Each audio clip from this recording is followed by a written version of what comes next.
కేసీఆర్ పై AP BJP MLC Somu Veerraju తీవ్ర వ్యాఖ్యలు చేశారు. కూతురు కొడుకు మేనల్లుడి కోసమే కేసీఆర్ ఆలోచిస్తున్నారని విమర్శించారు. కబుర్లు చెప్పి 10 ఏళ్లు తెలంగాణను పాలించారని ఆగ్రహం వ్యక్తం చేశారు.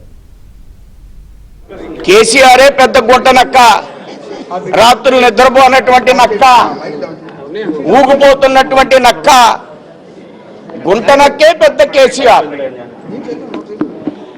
అధికారం అంటే అభివృద్ధి కోసం ఇప్పుడు మీకు వివరించాను. అధికారం అంటే అభివృద్ధి అనేది ఏ విధంగా జరుగుతుందనేది.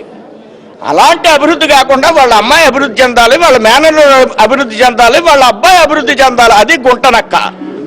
మేము కళ్ళల్లో ఒత్తులు పెట్టుకుని కాసు కూర్చుంటాం అభివృద్ధి చేయడం కోసం. ఆ రాష్ట్రంలో అభివృద్ధి చేస్తూ అధికారాన్ని సంపాదించాలనేటువంటిది భారతీయ జనతా పార్టీ యొక్క లక్ష్యం. దానికోసం ముందుకు వెళ్తాం.